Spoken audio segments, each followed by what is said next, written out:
I pledge allegiance to the flag of the United States of America and to the republic for which it stands, one nation, under God, indivisible, with liberty and justice for all. Suzanne, would you please take the roll call? Trustee Burdall. Here. Trustee Villalobos. Here. Trustee Levin. Here. Trustee Jewell. Here. Trustee Shuhari. Here. Thank you. Okay, the district digitally records the audio portion of the meetings. The recorder is located in front of the board scribe. All recordings are kept in the superintendent's office for 30 days and are available during that time period for inspection by members of the public on district equipment without charge.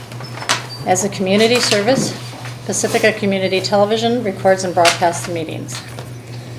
Okay, the board met in closed session regarding conference with legal counsel, anticipated litigation, significant exposure to litigation pursuant to subdivision, public employee evaluation, and no action was taken.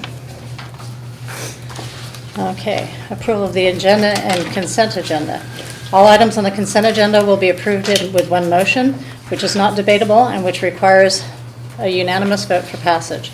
If any member of the board, the superintendent, or the public so requests, any item shall be removed from this section and placed on the regular order of business following the approval of the consent agenda.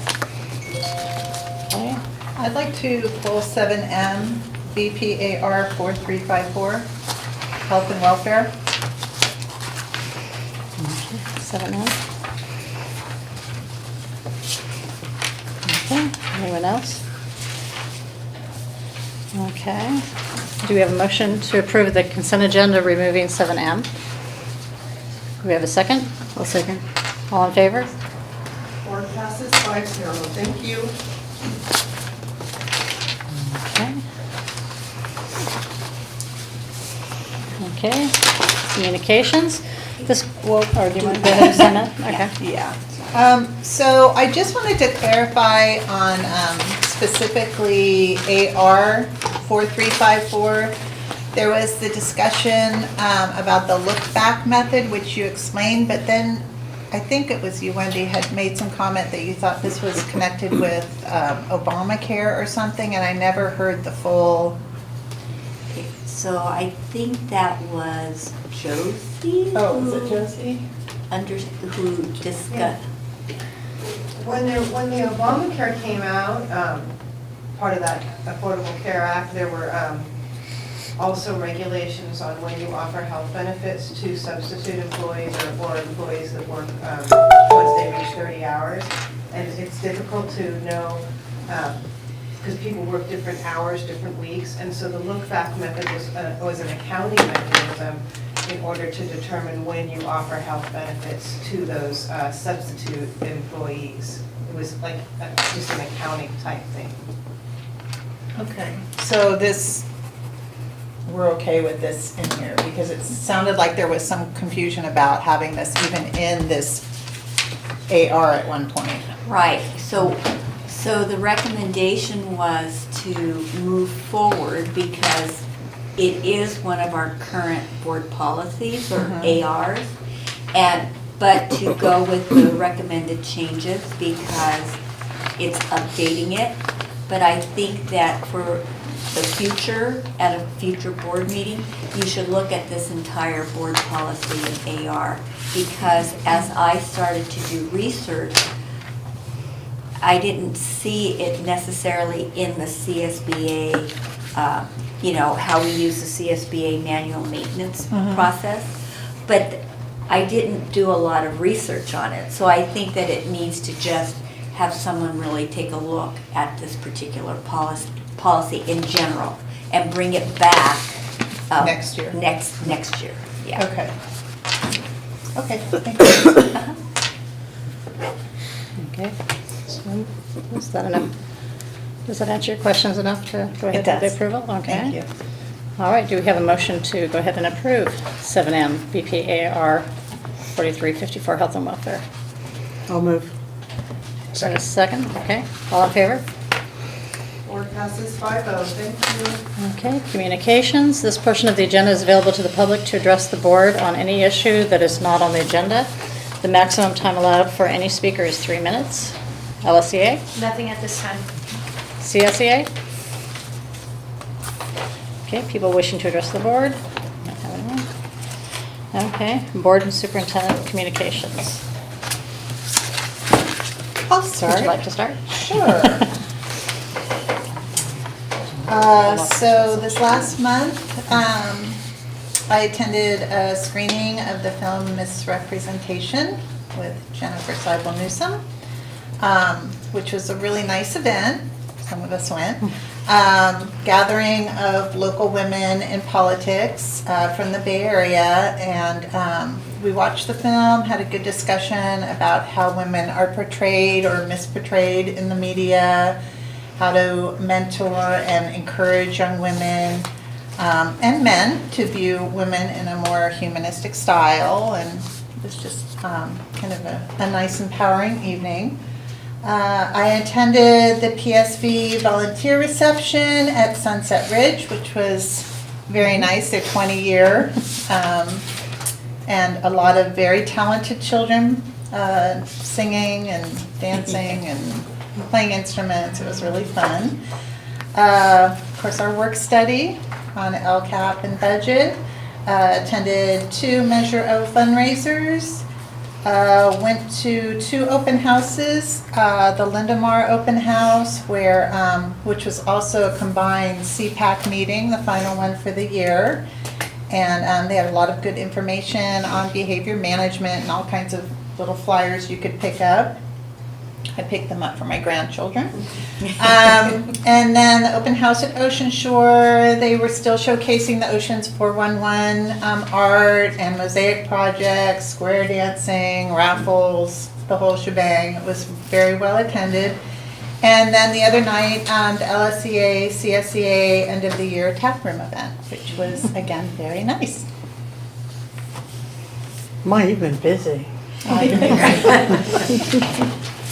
The only thing I have on my list that wasn't on yours was the Kent Awards, which were excellent as usual, and always very entertaining, and always a lot of tears and stuff to congratulate our volunteers and see how much they mean to our schools. So the only thing I have to report is going to the Cabrillo open house, which was fun. I think I saw you two there, and that was fun. I was there as both sort of the board liaison to the school, and I was being tugged around by both my kids. So I have two sons That there. is So, true. so I was sort of like, being torn in a couple different directions. But it was great. It was really, really interesting. And I sort of, they have the different wings. So both my boys are in the A wing, so they're much younger. But I had to say, we got to go to the middle school grades. We got to make it all the way up to see what you're in for. And so I was so surprised when I pleasantly surprised when I went to the middle school science room. It was really a place where I would want to come and learn and kind of play around. It looked more fun than school, if that makes any sense, right? In a good way, in a good way. It didn't seem boring at all. It seemed like everything in there was very hands-on, and it just looked like a great learning environment. So I had a lot of fun. It was very relaxing.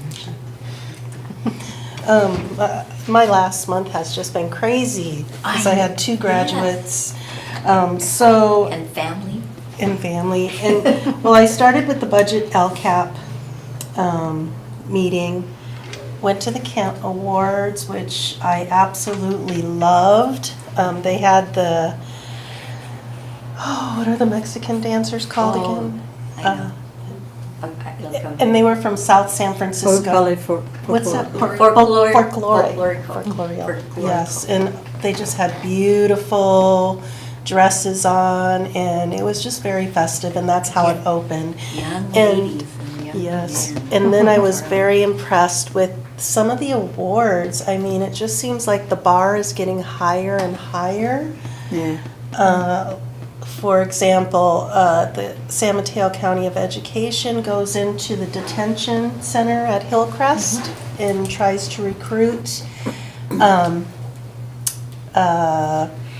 prospective students to go to CSM. And so they started off with like 30, and now they're up to like 140 that are in that program. And so the students, or the people who are at Hillcrest get to identify themselves as college students now instead of being, locked up. And so I thought that was really special. LMAC and Ortega open houses, and Ortega's open house is crazy. It's phenomenal. You should go. And I ended up winning 2 things. I think one was 6 passes. I guess the Academy of Sciences has like an adult night now on Thursdays at 7, and they have wine and spirits, and you can go around. And I'm like, oh, so when family comes into town, next time we can do that. And then I had another one. I can't remember though. So that's what, and then just the graduates at Thornton, and then Terra Nova. Just yay. Okay, so a lot of the same things, the movie Misrepresentation that several of us went to, the Pacifica School Volunteers Reception, Cabrillo Open House, and the LSEA and CSA tap room yesterday. So the things that were different was the Heart fundraiser, and Wendy was the main speaker there, talking about our housing project. Then Spark Poetry Slam at Valimar. It was their end of the year poetry slam, and it was really amazing what the kids write, and that they can get up in front of everybody and present that. And then also at Cabrillo and Valimar, I went to the several of the 3rd through 5th grade music program, Mark Unbehagen, where he had the students presenting their singing and playing the Orff instruments and the xylophones and everything, so that was great. Busy 2 weeks. It has been a busy 2 weeks. It has been a busy however many months, because I get the pleasure, along with all these wonderful activities that we do, but to say that preliminary results, I'm not going to say it's official, but the preliminary results demonstrate that we have passed Measure O. And I think that we have everything to say thank you to Janelle Jones for taking on this huge, huge job and really helping us push this envelope forward. It was much needed. You had a mighty crew of parents behind you, and we just thank you so much for all you did.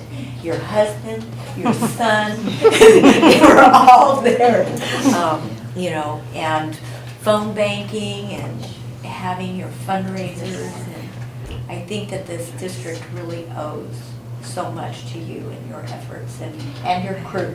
Thank you.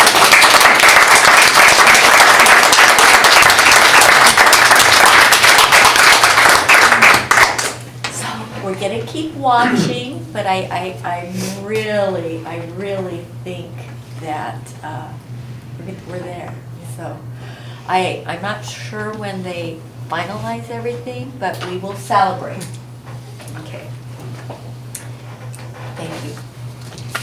Could I just, and Janelle, be very worried, because some of us who did past parcel taxes are now here. We now have our eye on you. That is true. That's a short list, yeah. That's the way they get you.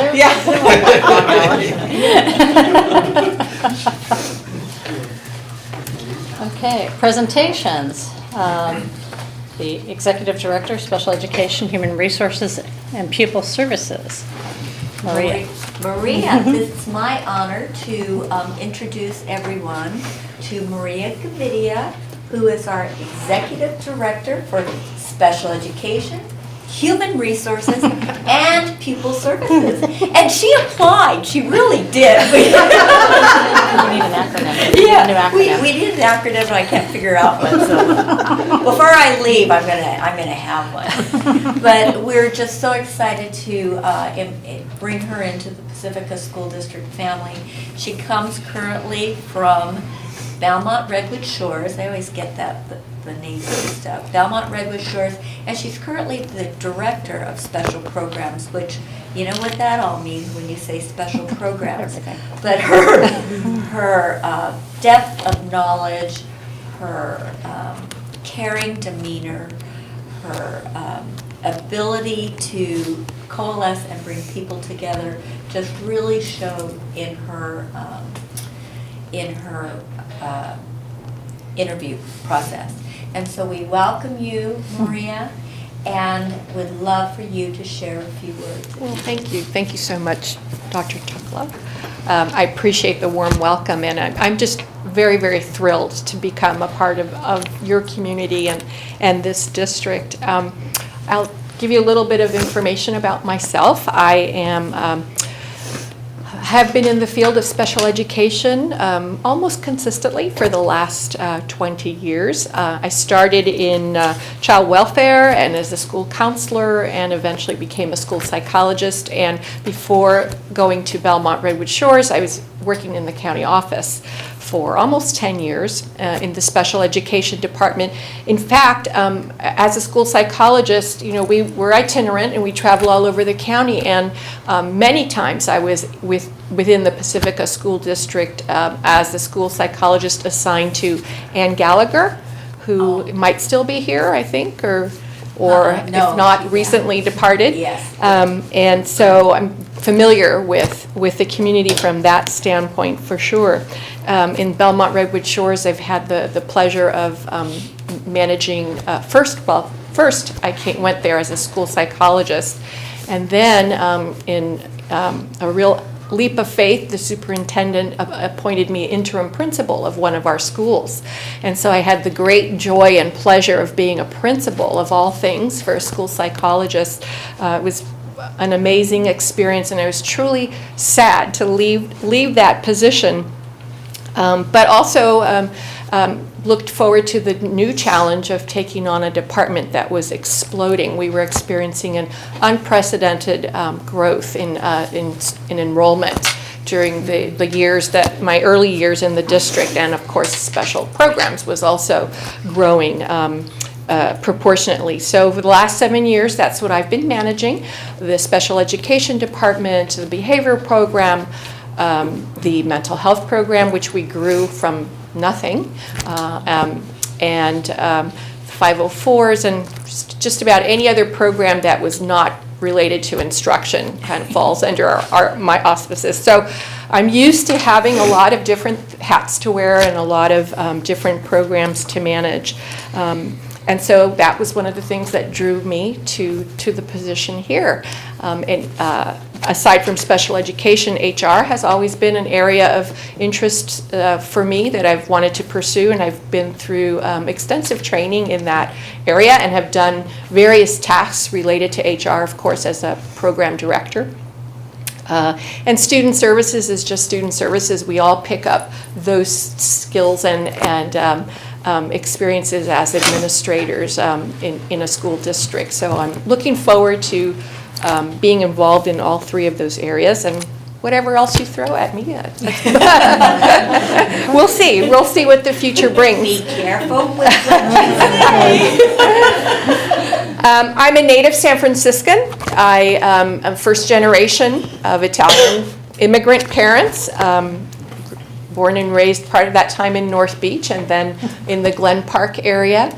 My husband and I moved down the peninsula many years ago, raised our children there in San Mateo, and then about 5 or 6 years ago had the opportunity to buy a little tiny fixer-upper Victorian back in San Francisco. So we packed everyone up, and the dogs and everyone, and moved back to the city.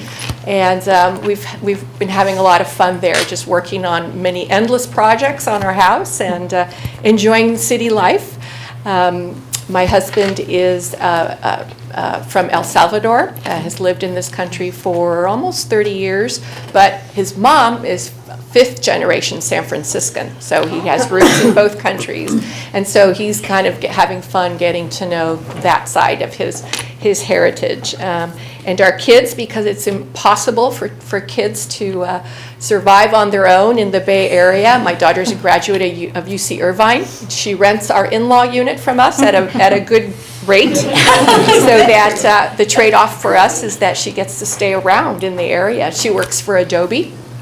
And my son, my youngest, just graduated from San Francisco State 2 weekends ago, and 2 weeks ago, and his field is psychology. So we have somebody following in our footsteps. My husband's a social worker for the county of San Mateo, so we're all kind of in the business and in different aspects. I've been, as the time gets closer for me to come to Pacifica, I'm getting more and more excited, and harder to focus on wrapping things up in my current job. But it's also been good to kind of just take it slow and make sure that I leave there with a feeling of closure, and also have, been very mindful of taking all the opportunities I can to say goodbye to people who I've had long relationships with. So there's a little bittersweet about that. But you can be sure that I'm very, come July 2nd, I'm ready to be here and looking forward to doing good work with you and for our students, which is really why we're all here to begin with. So thank you so much for welcoming me to your district. Thank you.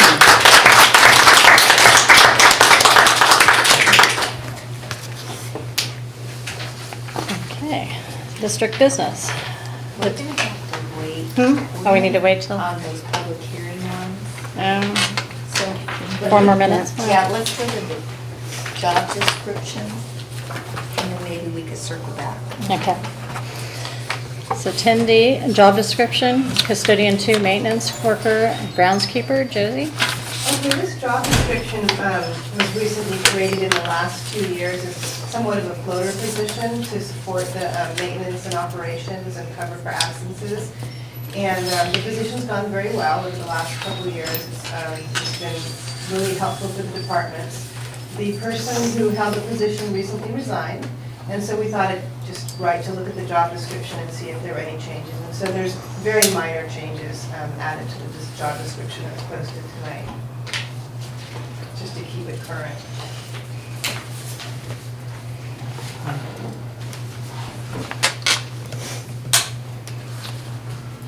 Josie, the inclusion of the integrated pest management techniques, is that replacing us contracting out for pest management? Yes, it was replaced a couple of years ago. We did contract out once last year. Okay. But we did adopt an integrated pest management system a couple of years ago, and so it's, So we're trying to keep it in-house. we're trying to keep it, and they have been actually doing that job, it just wasn't included in the job description. I see. Thank you. Does anyone have any other questions about the changes? No? Okay. Do we have a motion to approve the maintenance job description? A motion to approve the maintenance job description? And a second? Okay, all in favor? Board passes 5-0, thank you. So we need 2 more minutes? Everybody needs to talk slower. Talk slower.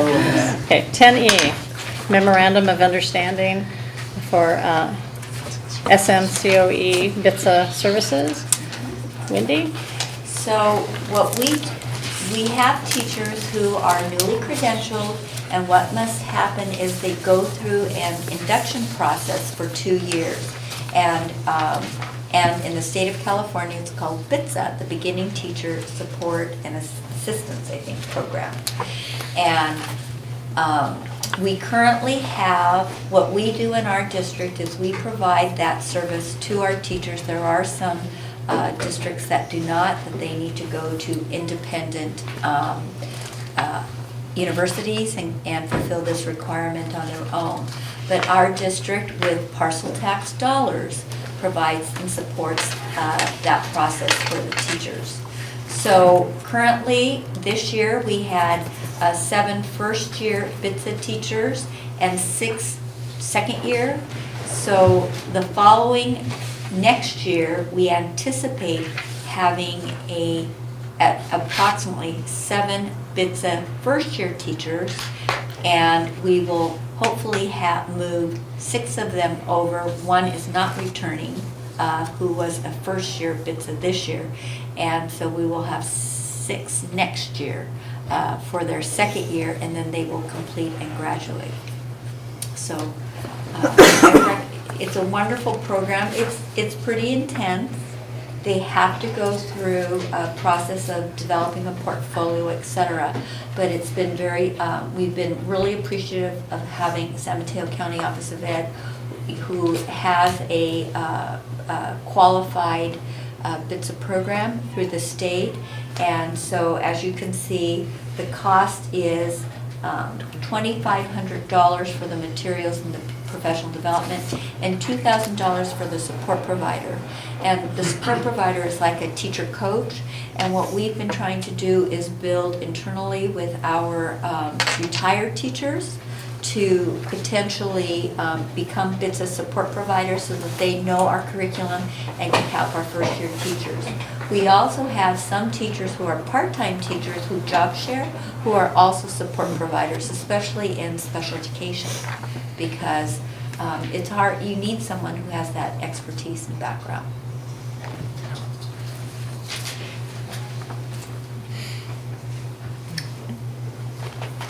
Do you have any discussion or questions regarding BITSA program?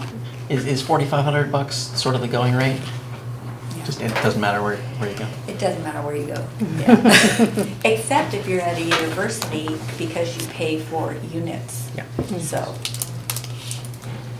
We could do it in-house, but it would probably be the same amount. Yeah, so. right, Mm. like, because I used to oversee the BITSA program in Fresno Unified, and we've always, and it's been $2,000 like since forever. So I go, gosh, no inflation at all. So in a way, we're pretty lucky. Do most districts pay for it like we do, or do this teachers pay for it? I think it's starting to become more and more. I think a policy passed that said districts needed to pay for the BITSA program. Or I'm thinking that, but I'm not sure if it went through, because I did pay attention because we already did it. So, but I know that. So there obviously were some districts that were not, and it's hard when you're a first year teacher and you're putting out money for rent, and so I think that it's a wonderful gift to these teachers to give them this opportunity. Okay. All right. Do we have a motion to approve the memorandum of understanding for BITSA? Okay. Do we have a second? All in favor? Board passes 5-0, thank you. Okay, I think we can go back to it. Yes. Okay. District business, district goals. The district values the goals provided in our local control accountability plan and strategic plan. All of the district board agenda items are tied to these goals. One or more goals are listed in the description of each board agenda item. The details of each of those district goals can be accessed on our agenda online public page or by visiting the district website, www.pacificasd.org, under District Information, Board of Trustees. Okay, public hearing, 2017 to 2020 LCAP and LCFF. Will? All right, so let me get this up here.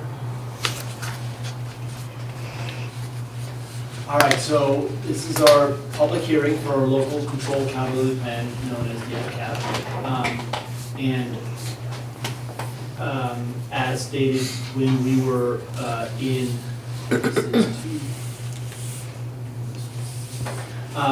these are the activities that occurred throughout this year with regards to the LCAP and how we receive input and direction in making changes and adjustments to our 2017 to 2020 LCAP. At our previous work study meeting that happened 2 weeks Last ago? week? Last Oh, was week? it last week? Or No. 2 weeks ago? 2 weeks ago Wednesday. 2 weeks ago, yeah. Wow. I know. It's flying. I appreciated all the input and the thought that came out of that work study, and I wanted to highlight the changes that were made based off those discussions. and I divided them into two parts, the metrics and the actions. Those were the two main areas that were discussed. The first, with the metrics, we added some dates for the student and family surveys on the actual metric. It didn't include when the surveys were given, so those were added to the metrics in the LCAP. And then the targets for our, we distinguished between, well, that's the third point. We distinguished between what were our targets on the metrics and what were the actuals that actually occurred. That was distinguished for all three goals, in all three goals. And then we added targets for our staff survey. They were adjusted based off what the actuals came in. We made adjustments to those targets for 18-19 and I believe 19-20, but definitely for 18-19. And then we added a metric. We added the American Indian, Alaska Native, foster youth, and homeless youth to our suspension rates and our chronic absentee metrics for 18, 19, and 19, 20 under Goal 3. So, Will, I just want to say, I didn't have the pleasure of making it to that meeting, but I did have the pleasure of meeting with Wendy the day before, and we went over. On that point, for the adjustment of the targets, you should probably say that they were adjusted upward because we already made the target for the next year. So, so the staff surveys came in pretty rich, and everybody should pat themselves on the back for that. Yeah, it was a great error to discover. It was a great thing to discover that we made an error in that we should have had to increase the target for the next year, 2 years. Yeah, no, that was actually a good adjustment we had to make. So that was telling. It'll be interesting when we get those metrics in for the next year because then we'll have a 2-year kind of thing. So we'll see progress between the two. And then as far as the actions are concerned, we added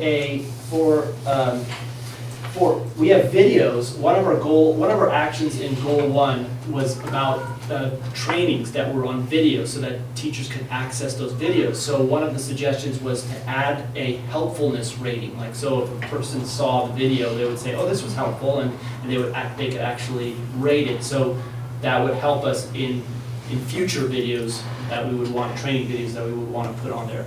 And then we specified PE staffing, specifically full-time equivalency at each of the sites, what that PE staffing, what that equated to as far as full-time equivalency staffing. And then we specified for APs and the VPs in two of the goals, we wanted to distinguish between what the VPs were with regards to those actions and what the APs were, those sites, those specific sites that had an AP or had VPs that were with that. And then we changed teacher to staff to be inclusive of that when we were thinking about collaboration, that we're not collaboration, the collaboration is not happening just occurring with certificated staff or teachers, but it's also it's inclusive of supportive staff, so paraprofessionals and other support providers are part of that collaboration. A new action was added to monitor chronic absences and suspensions for our students that have 11 or less than 11 students district-wide, and the reason why is because you don't necessarily get a color or a score on a California dashboard, but we wanted to add an action that actually states that we are monitoring those populations, that they're not being forgotten or not being, we're inclusive of those populations with regards to suspension and chronic absenteeism. We added a action to monitor participation rate, because that's one of the things we are struggling with is making sure we have a high participation rate so that our surveys are reflective of what our staff, parents, and students' perceptions are. So we want to make sure those participation rates are, so we have an action to look into that. And then we included, which I thought was a very good suggestion, is this empathetic lens when developing a welcoming system for, and a kind of a positive climate plan for our foster youth. So I thought that was a incredibly important point to be made about thinking empathetically about how, when we are looking at creating those plans for the foster youth. And so those were the main, if not all, the changes that were made for it with regards to the LCAP from the board work study. Any questions or? I guess my only question was, I was surprised that American Indian, Alaska Natives were not included in the absenteeism, the chronic absenteeism metrics. Even though they're a very small group, I mean, they wouldn't be counted as statistically significant by CDE. But I mean, that's the last bullet on here. So I was just like, because you think if you have one ethnic group, you have them all, right? So I was just a little surprised there, but it's there now. So yeah, it's the point. Yeah, the point is that they are represented there, and even if there is an asterisk next to it, that there is a place for that, because right now there's 8. As far as the last dashboard, it shows 8. So it could go to more. Could go to less, but it doesn't mean that we shouldn't be monitoring it. Monitoring those populations. Foster youth and homeless youth, there are lower numbers there. But again, important to still monitor. Yes? So I have a question on the question and answer sheet. Under goal 2, where we're talking about how have we been able to support collaboration time for K-5 teachers, and it goes on to say we continue to look for ways to do this. I'm just wondering what that looks like right now. I mean, we're finding some time for collaboration. Is it for across the board? Are we having some grades that we're not able to offer collaboration? Or I'm just wondering kind of where we are in looking for those ways or looking for that time. Are we making some progress? And there are some, we're making progress. I would say we definitely made progress with our upper grades, our 4, 5, and 6 through 8. Mm-hmm. In our 3rd grade, there was progress made just because we've increased that music time. Mm-hmm. That allowed for that time there year long instead of just semester long. The K2s, it's more right now, if there's any progress being made, it's at the site plan level, meaning that the site plans are coming up with creative ways to do that. And to be honest with you, it's sporadic. So so this is why we still have that action in looking for ways. I mean, I was telling Wendy the other day, I look forward to meeting with principals and working with their site plans and for all sorts of reasons, but one of them is to see what are ways that we can utilize your scheduling to allow for times for any type of development, professional development, social emotional development, those type of things. So, making progress. Making progress, but it's not where we would like to Right, go, right, but we're moving. I did have one other just comment, and I know I talked about it when we had our work study, but Action 13, where we talk again about buying the translation tool. And, I was thinking about the discussion we had about that, how it's been on there for a while, that we'd like to do this. And I'm just a little concerned leaving, not for this one, but going forward, leaving an item that year after year, we can't afford it. So I'm just wondering if maybe in the future, if that still is looking like something that's just out of our reach, if we can look at, okay, we can't do that, but what else can we do and include that? Because otherwise it seems a little false to have something year after year that we don't achieve.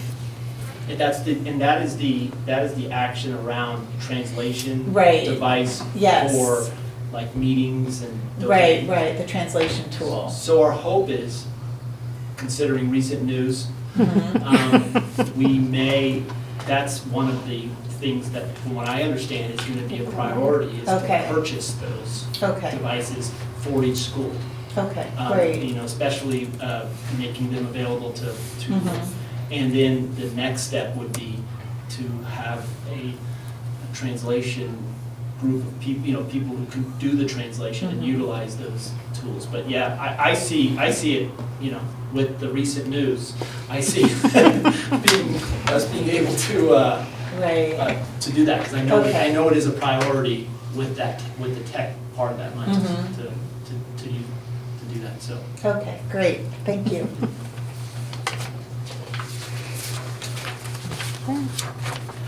Anyone else? No? Thank you, Will. Okay, 10B, public hearing, 2018-2019 budget. Josie? Okay, we did review the budget on May 23rd along with the LCAP, and our 2018-19 budget is aligned with our LCAP. The PowerPoint is posted on May 23rd. Tonight, what I have posted is the full budget. It's 100 and something pages. It's what we submit to the County Office of Ed. And I'll just go through some highlights of what we reviewed and talked about last May 23rd was, first, we looked at the 17-18, actuals where we were ending this year, and we were deficit spending, our deficit spending of about $1 million. And that really was because this year we had flat revenues, we had declining enrollment, and we had increases in retirement costs with STRS and PERS and health benefits, and then we also had some additional costs with the GeoBond costs and the workforce housing and some other costs. So we reviewed those things. Special education was another one. And then we looked at the assumptions going into the 18-19 budget, and we're basing our budget on the governor's May revision. So if something were to change in the final state budget in the next week or so, we would start making those revisions over the summer, along with updating our staffing and getting actual costs for health and welfare benefits. So the main assumptions of the May revision was the governor is proposing 100% LCFF, closing the gap 100%, and a 3% COLA on the LCFF funds, and then an additional 2.71% COLA on other things like child nutrition and special education. There's also a one-time discretionary funds that's in the budget of about $1 million for our school district. And then we talked a lot with the board about how we're including that in our budget, and the County Office of Education is giving us direction on a contingency plan if those funds were not to materialize in the next 2 weeks when the final state budget is adopted. And I've heard a couple different things from the assembly and the legislature that that money might be a different dollar amount, or it might be shifted into other categories, so we really just need to wait and see. But the board does have a contingency plan, which I'm including in the packet that's going to the county, and our contingency plan includes, if we have to make budget cuts, it would be with professional development, instructional materials, staffing, and deferred maintenance. Those were the categories in our plan. So those were the main assumptions. The ongoing issues we're facing with expenditures is our increases in retirement for PERS and STRS and health benefits. It's just very difficult because the COLAs are not going to cover those increases in 18-19 or the years moving forward. So we really need to get an increase in the base funding. We're hoping that the state will look at that and put some additional funding into the base. Since we have the whole budget tonight, there's some things we should look at, and that is the fiscal indicators that's in the packet that we'll be certifying next week for the county. And that's what's called the criteria and standards that the board actually signs off on. And some of the things for our district is deficit spending, declining enrollment, uncapped health benefits, using one-time dollars for ongoing expenditures, and our negotiations are still open for 18-19. So those are the main things that are our fiscal indicators. Moving forward, next steps is we're going to wait until the final state budget is adopted, and then we're going to look at where our health benefit costs are and our staffing, and bring a revision to the board for the first interim report in November.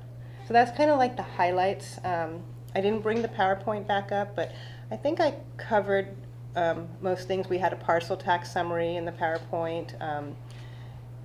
We showed the other funds, child nutrition, deferred maintenance, ongoing contributions, and all the funds are now included in this packet.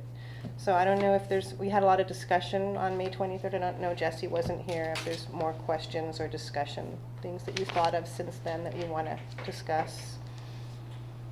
No, there's one number I'm looking for that I saw, but I think it might have to do with the housing project. But I can talk to you offline once I find it, because I made it through about half the document. Okay. And then, I started dozing off a little bit. Yeah, the housing project is not, it'll be, right now we're looking at an interim financing with Hart, and that would be, hopefully in July, of about 300 and something thousand, and we would put that in probably Fund 40. We're working with the auditors in the county on the correct accounting. And then, after that, there's a second tranche of funds that they're willing to loan us, would equal about 650,000. And then we're also looking at a COP in the multi-year, which would be about $22 million. That's the one. It was 1920 when that hit or something, I Yeah. think. And So the all of a timing- sudden it went up to like 22 million. Yeah, and the timing is, and it's in the LCAP, it's all included in the LCAP, the workforce housing. I can't remember exactly which number it was, but it is in I there. think it was 22. It was 22. Yeah. Okay. You answered my question, and I didn't even find it. It's a big number. Yeah. Well, it stands out, Yeah. right? Because you go across Just a and you're little. like, current year, next year, and then the next year it's like, ooh. Yeah. Josie, I had a question. Mhm. Cafeteria, is that the food program? Yes, we use So- different terminology sometimes. Yeah. So it's saying across the 3-year projections remain stable. So even though we're losing money, it's still considered, that just means we're gonna continue to lose money. Right, we're not At projecting. the same Stable. level. Yes. Okay. That's the hope. Okay, because Lori came, and when she gave her presentation, it sounded a little more optimistic. So Our sales improved from last year. Of course, our labor costs are also going up. Right. And so we're hoping that we can maintain that level of contribution, because the board did several years ago make a commitment to a higher quality program. And so Right. that contribution to the child nutrition has been budgeted to remain stable. Okay, stably. Stably $50,000. Stably increasing. Losing money. Okay. Okay, thank you. Stably providing quality There food you for go. our students, right? Thank you. Thank you. Anyone else? Anything else? Okay. Thank you, Josie. Although you're up next. 10C, public hearing, 2018-2019, reserves in excess of state minimum level. Josie? So this is another state requirement. Back in 2015-16, Senate Bill 858 took effect, requiring school districts that have reserves above what they call the minimum reserve to, bring forth a board item. I think it's a public hearing as well, and to reflect where our reserves are and how much is over the required amount and what are your plans with those reserves. So for Pacifica school districts, it's 3%. Is what the requirement is, and we're just above 5% in 18-19, and then it drops down to 4-point-something% in 19-20. So our reserves go down slowly, but it is still reflecting more than 3%. So the pages that are attached, there's going to be a page for 18-19. I don't know if you can scroll down or if it's in a different attachment, but there's 3 pages attached for each of the fiscal years. And it reflects what is the required reserve and how much do we have above that. And then there's a description below of why does the board have more than the required reserve. And for us right now, it's, we're using the reserves to balance our budget, to cover operating deficits, and our board had requested a 6% reserve. So, hopefully at some point we can maintain 6%, and that's the explanation, is the board does request a 6% reserve. And I didn't bring the PowerPoint back from May 23rd, but if you look at the statewide averages, 21% was the statewide average for elementary school districts. So it's not like we have excess. I know this document says we have excess, but in reality, it's not a large excess. And so this is information for the board and for the public tonight.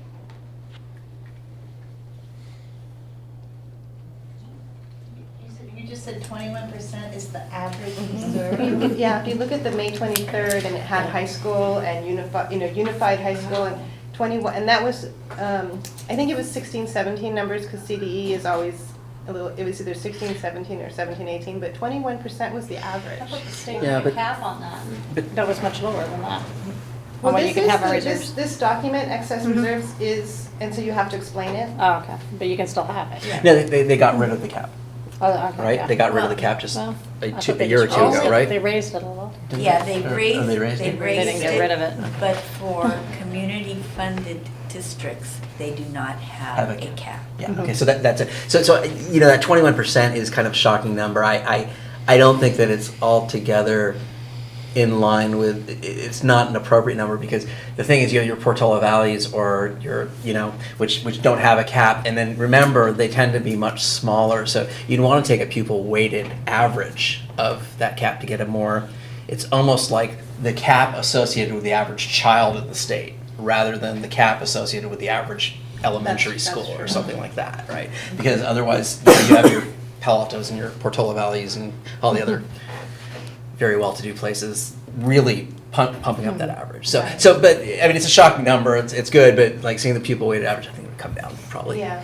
Quite a And bit. in reality, you just want to be able to have enough reserves to cover your, like, they Yeah. say 2 months of 2 months, operating yeah. expenses. And so Keep- our 6% is Yeah. not, Yeah. at the level that would be adequate. to I've asked you this a Right. couple times before. What is our monthly It's operating? $1.5 to $2 million a month, Yeah. because our payroll is $16 million a year. Yeah, okay. And that's pretty much what we're covering.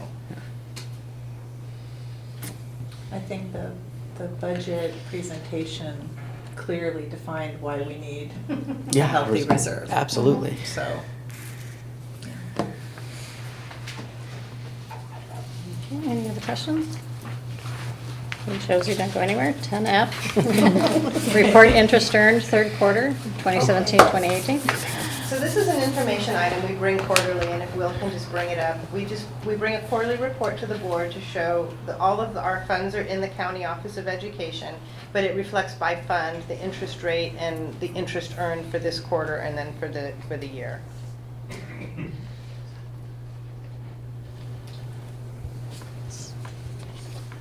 Big chunk of change. Okay, any discussion or questions? I mean, where does the interest have to go back into? It's restricted where it goes back into, right? It goes back to the fund, so Just- each fund, the Oh, interest it goes back into its the fund. into its fund. That's So it? if it's a Okay. restricted fund, it's Yeah. restricted. If it's Sure. general fund, It can you go- can use it for Sure. operations. Gotcha. Okay, thank you, Josie. 10G, board meeting July 11th, 2018, cancellation. So usually during the month of July, many of us go on our well-deserved vacations. And so it has been a practice, even though we usually have our meetings every 3 weeks, that we cancel the July 11th meeting so that everyone can go on their vacations and do what they need to do. And usually staff there's a skeleton crew, because that's the only opportunity they have to go on vacation as well, when there are no students and teachers around. So that would be my recommendation, to cancel the July 11th meeting. So my only question, and it doesn't need to be, we could still go ahead and do that, is we are going to have some kind of gathering with our new superintendent. That has nothing to do with that meeting. But it would be- Right, yeah. but when are we talking about, are we That date looking at hasn't when been we're scheduled. doing it? No, not yet. But it'll happen before school starts? Yeah. But she also will be on vacation during the 11th, Okay. the new superintendent. So a lot of times what you might want to do is just kind of close out the 17-18 year, take that month, and then maybe even at our next meeting, talk about a future, like a work study or, In August or something. yeah, whatever, and then we could look at our calendars and add that on our future agenda items, because it would have to It should be be here. like a retreat or like a governance work study or something like that. Okay. And then she'd be back when, she'd be here then. Okay, do we have a motion to cancel the July 11th meeting? That was fast. Do we have, You do must we have a have second? plane Okay, all in favor? Board passes 5-0, thank you. Okay, board bylaws, board policies, and administrative regulations. Wendy? Okay, this is kind of this is a really unique board policy and administrative regulations update. Kind of got a little wonky for me, so thank you, Kathy, for like pointing out a couple of things that I just I said, oh, I missed.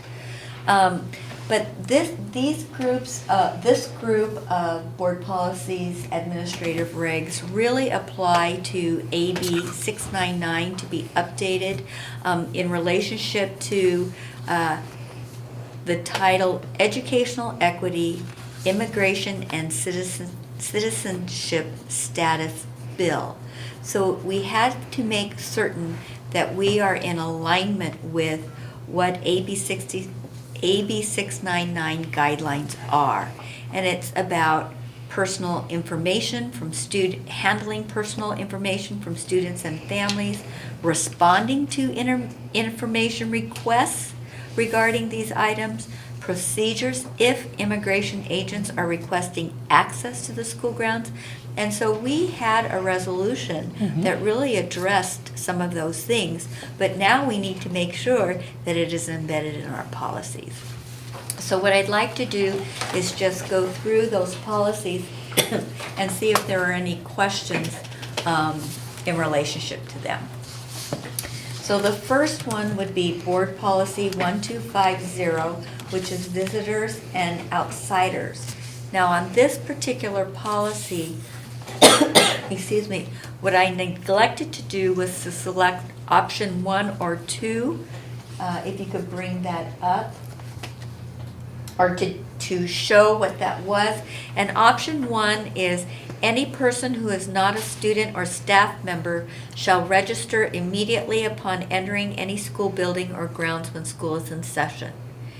Option 2 is all outsiders as defined in law and administrative regulations shall register immediately upon entering any school building or grounds when school is in session.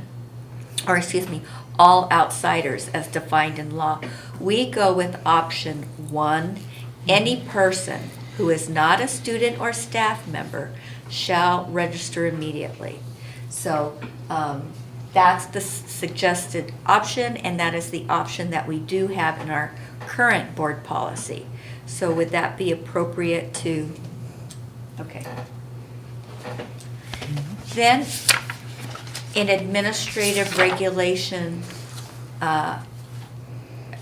1250, visitors and outsiders, there was some communication regarding this particular administrative reg, so I didn't know if anyone wanted to discuss that one.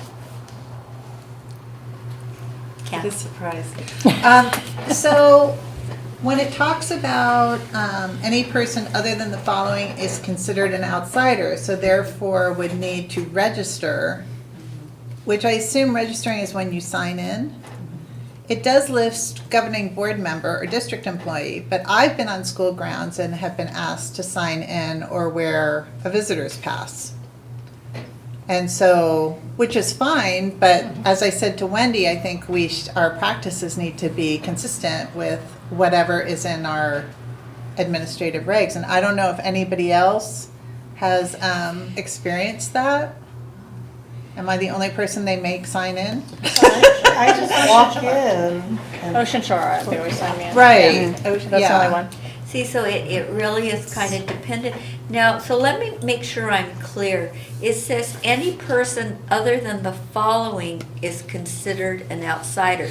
So a governing board member or district employee is not considered an That's out. her, that's Is that's that her what you're point. s- Yeah. Right. But you're being asked. But I'm being asked to sign in and I'm not It- gonna, I'll no. do it, but I'm Right. just thinking then why do we have this if that's not, Because it's usually not typical, so so somebody will just talk with that or, Yeah. but then I'm thinking, well, then again, if there are, they don't necessarily know all of us. right. So is it just easier to wear a visitor's pass so that people don't get concerned about this person they don't know? I don't know how people are feeling about that. I mean, so most of the time when I go to Cabrillo, I do it as a volunteer, and I always sign in and wear Right. it because You're a volunteer. you're a volunteer and you want to be known Right. as a volunteer and not have, I don't want to be reported and have Tom run after me and say, "Hey, mister." But so it does. I mean, I agree with you. If it's in our regs, then I mean, maybe, they should- my question is, should it be in our regs, or should we Yeah. all just be signing in just for the comfort of the school site? I don't know. What if there's an emergency and they don't know that you're on site because you've never signed in? Do you know That's what a I good mean? point.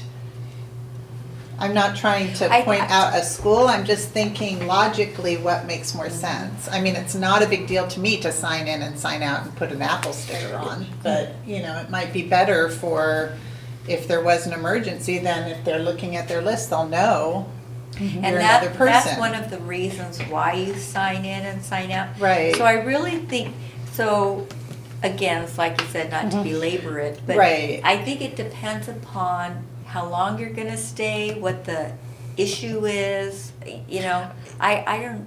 I mean, I think it seems that this list here is just here to prevent burden and for practicality. I mean, the first one is a student at the school, unless Yeah. currently under Right. suspension. You don't want to have students having to sign in, all the time. I think the purpose of this is to define outsider. Right. Yeah. So this is more of a minimum, so they're just defining what an outsider is, and these people are not outsiders, it doesn't mean they can't sign in too. This is just defining what an outsider is. That's what I think. So just leave it That's up how to I the read it. school, however they, Yeah. Just- okay. Just defining the outsider. I just want to say something in response to Kathy. When Ish was working at another school, everybody would have to sign in case there was an emergency, an earthquake, what have you, so they could look on the list and say, oh, there's Kathy. Well, where is she? Right. Instead of, not knowing you're even there. Yeah. So that's a good point you do have. Safety. I always sign in though, Right. just for So, that reason too. Yeah. So I'm thinking, again, it doesn't preclude you from signing in, but, and maybe that is a good practice, but if you don't sign in, you're not going against Policy. administrative Your own policy. regulation, right? We won't be called out. Okay. And that might be something, especially when you are looking at the safety plan, that you might want to re-examine. Maybe that should be something, if you're not assigned to that school, you should just sign in. Doesn't mean you have to wear a sticker if you have this or whatever, but, you should sign in so that they know you're there. Right. I don't think that's a bad idea. Okay.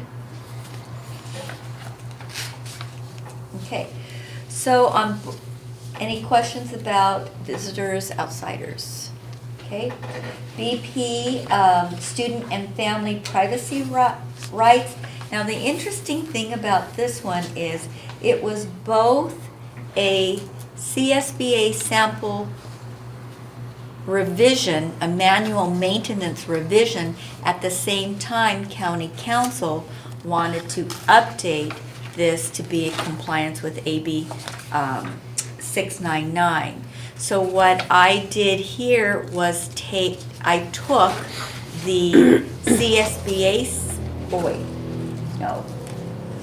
took the CSBA sample and the manual. I took the CSBA sample that was updated with county council and the manual maintenance, and I put them together to ensure that we are in compliance.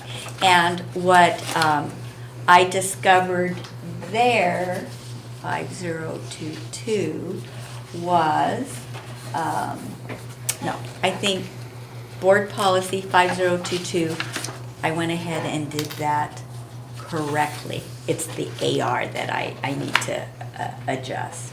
So any questions on student and family privacy rights on board policy? Okay, and then on AR is where, when I combined it, I neglected to delete.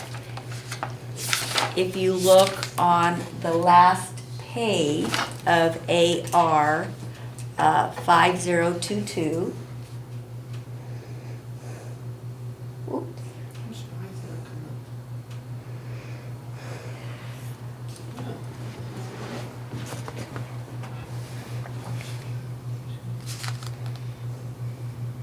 It's not coming up.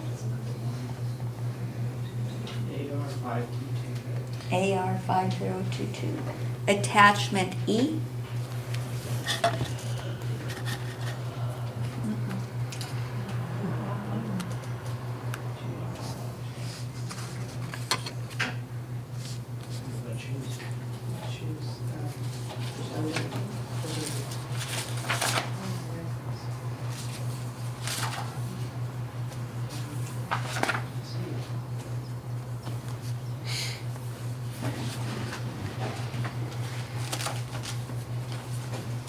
On my computer has a different icon. It did. You know, like a different Adobe I icon. know. It's just a little strange. And sometimes they're not recognized as Adobe files at all. You have to sort of tell it to open Well, with. but these are PDFs, so they should open up. I can't even open them over here. Let me go on my phone. You See. cannot? Not here, It no. is, it is attachment H. E. E as an elephant. Let's see. I have marked copy if you want me to send it down the Old board. school. Okay, I do too, so what I could do is review it and have it added there. But there is one section, it's C, about collection of personal information from students for marketing or sale. We do not do that because in board policy, we didn't do that. So we should delete Delete that. that. It is something we do not I do. always thought that was weird. What, do some We would- districts do that? I Evidently? guess- I guess. I don't know who would do that, but, She's got it.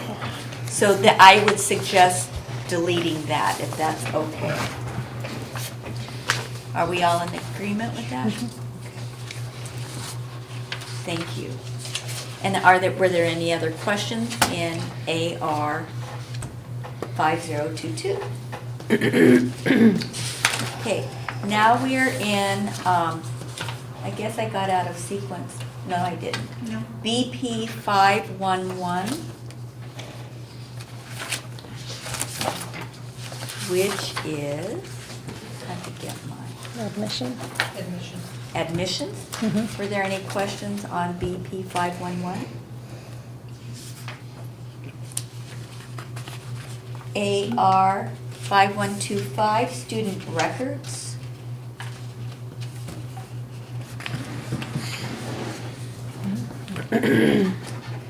BP 5131.2, bullying. And on the one that I updated, I also included our PSD language of what bullying was. AR 5141, healthcare and emergencies. BP 5145.11, questioning and apprehension by law enforcement. Can you just pull that one up, please? I'm gonna get it on my phone. I got it right here. Here it is, it's on the top there.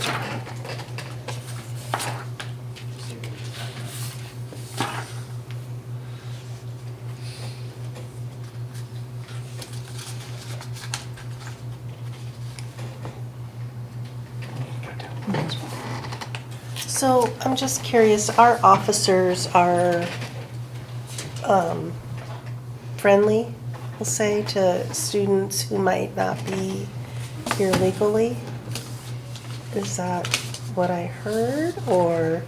I'm not clear what you're asking. Well, I'm just concerned that if a police officer comes and questions a child, they might ask, are you here legally? We're a sanctuary state, so I don't think they I can. don't think they would do that. Yeah, I don't Okay, think I'm just that's checking, just Yeah. because. procedural. Yeah, Yeah. okay. And it's in some of our policies that we don't disclose immigration status too. We so- don't collect that information. Yeah. Okay, all right. And so again, that's where I think that, it's very important that we have representation there. We ask that our parents are called. Exactly. I Right. just want to make sure that the parents are being called, Right. and, well, In that that's a whole situation, they may be different afraid to come in. thing. In that situation, the parents might be afraid to come in. Yes, that's true Need too. other representation for the student. So that's why we're there. Okay. Any other questions? And then BP 5145.6, parental notification. Again, this was one of those both manual maintenance and county council updates.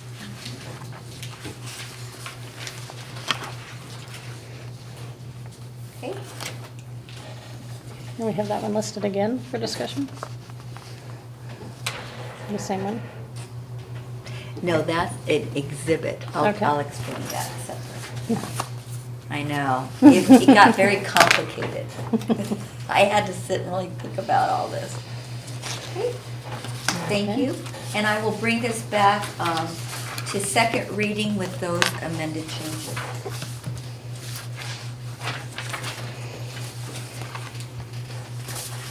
Okay, 11B, which is the parental notification. You said exhibit is the next item. So the reason why I separated this out is because this is these are the exhibits that go into our parental notification, annual notification, and it's updated every year. And so I went through to make sure that we had these items in our current Pacifica School District parental notification as well as the updated ones. But it has nothing to do with AB 699. It is just the manual maintenance, so that's why I separated it out. Now, of course, the question was, or is, there are high school items, driver's training, that type of thing that is included in here. And because it was past practice to keep it in our exhibit, I went ahead and kept it in the manual maintenance, just for ease, to keep it complete. That's the reason why I think they did it, but. So, any questions or comments about the exhibit?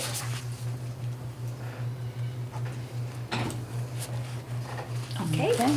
so I will bring that back. Okay, so 11C, BB 9220, governing board elections. Wendy?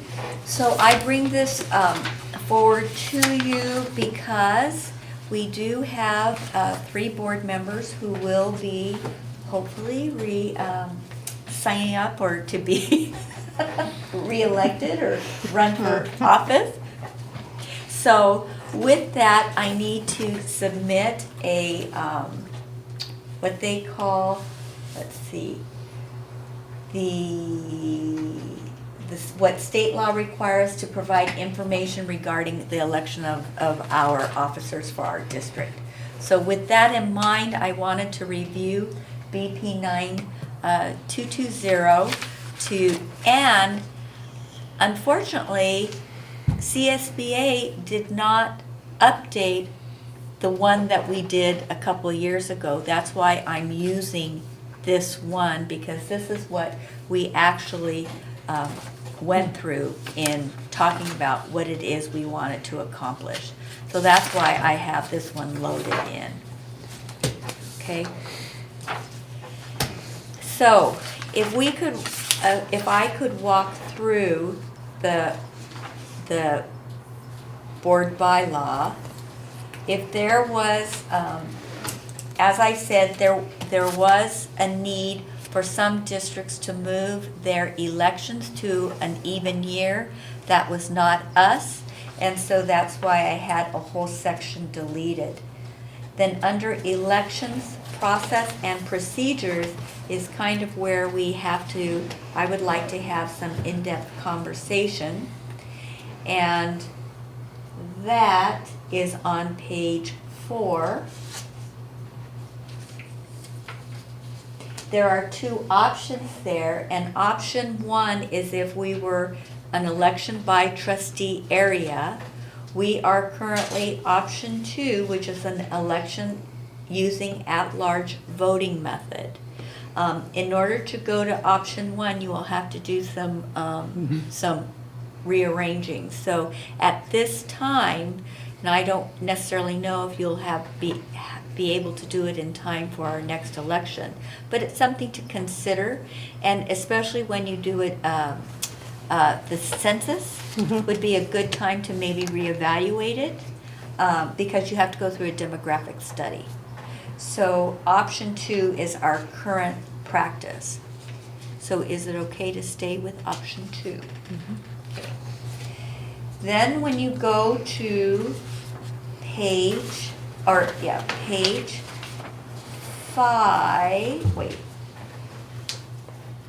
well, you can go to page 5, and then on page 5, this section is about campaign conduct. And so this talks about a board member shall not expend and a candidate shall not accept any public money for the purpose of seeking elective office, which is where we are. And then under the statement of what we do, under the statement of qualifications on page 6, and then moving to page 7, there are 2 options, and currently we have our page 7 has 2 options. Did you? Yeah, top 2. Yeah, okay. Currently, option 1 is candidates for the board may submit a statement of 200 words, and the other option is 400 words, and our current practice is 200 words.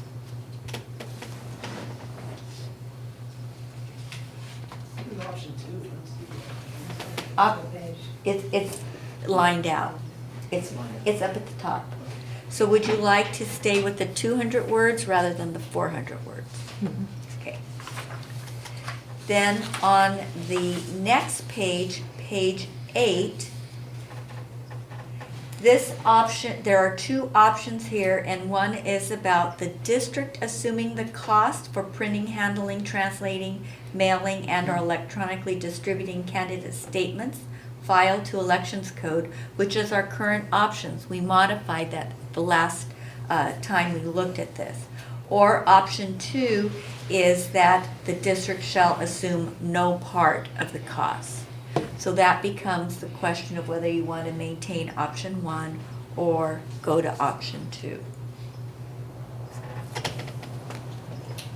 Well, we just had an election last time where that didn't work well for us. Because we had to run the election, and, So I think there's 2. You're talking about the third candidate that backed Yes. out. Yeah. So that cost us money. But I think what you buy with option 1 is you're buying a wider candidate pool, and if you made the candidate pay for it, then you might be limiting your candidate pool to only more affluent people. but you can have house parties, you can raise money to help defray the costs. And Okay. other than that year, that's the way that we had always had it run. I'm just a little concerned looking ahead when we're looking at, again, possibly heading into some lean times, spending money on something like this that could be spent in the classroom. I mean, I understand, and that's why we went this way, was for that philosophical question. But I think the last election also showcased how that can go wrong. So that's my only concern about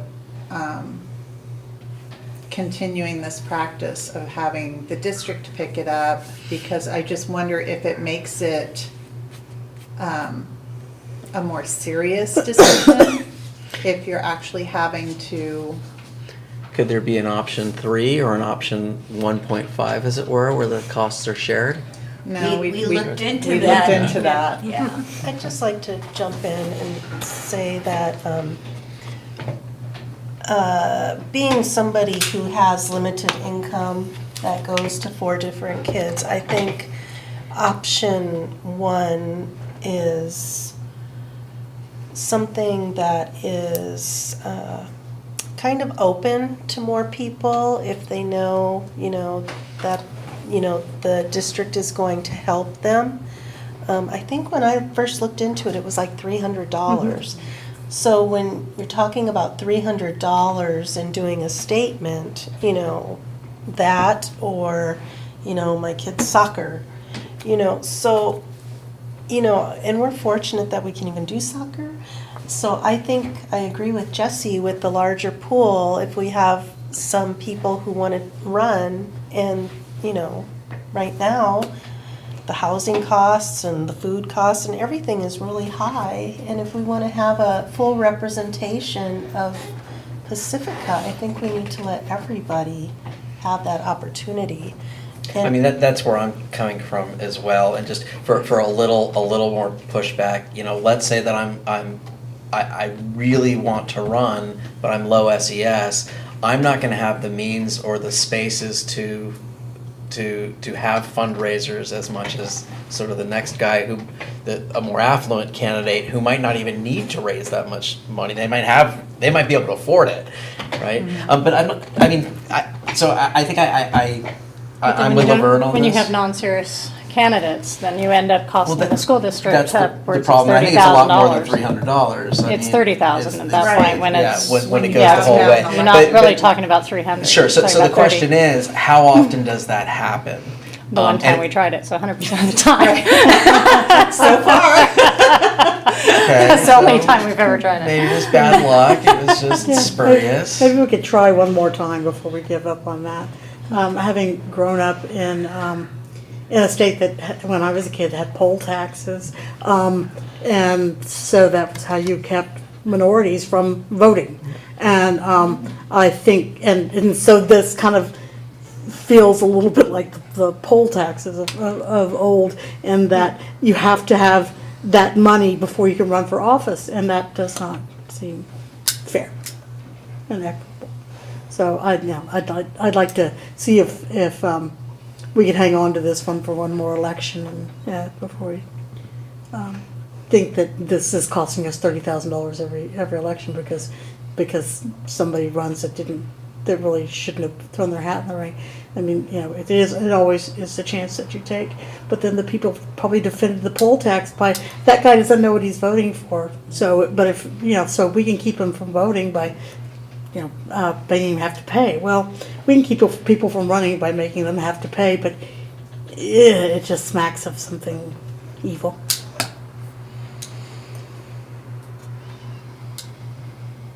I think it's a good discussion to have, but I also think that there's a lot of people who are working 2 jobs right now too to make ends meet, and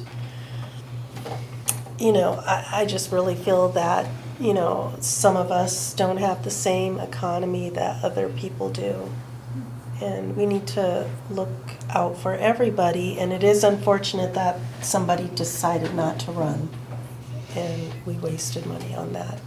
But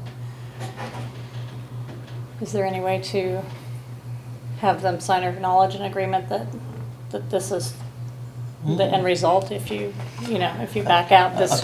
Maybe a payback. No, I mean, just so that you acknowledge, because someone may drop out and not even realize, the person last time may not even know that happened. So at least saying, if you want to run and you At back least out, this is give what them an happens to the school informational district. Just an packet, informational packet. Yeah. To let them know, Yeah, because that's a good they idea. would have thought, well, I'm just going to blow it off. I think that's kind of insensitive, though, if somebody's having a family emergency, or, somebody passed away, or, something happened out of the No, blue. but just information of the bill, just so that they know. what But the- it's just up front, just saying Yeah. this is what's Yeah, involved. it's not a Yeah, shaming. You it's know, not- it's an involved, it's up front. It's before. It's just, this is hopefully- the information, much this is it's how, going what to happens, cost. yeah. And this would be provided to them before any So if emergency you decide not would to happen, run, hopefully. Or let us know as soon as you can. Yeah. Well, I think don't what- tell us 2 days what after you- it passes. What you could do, which many of us do, is those who register to vote, or, excuse me, who register to run, we will open our doors as superintendents to say, you are welcome to come and meet with us, and we could talk about what's happening in our district, et cetera.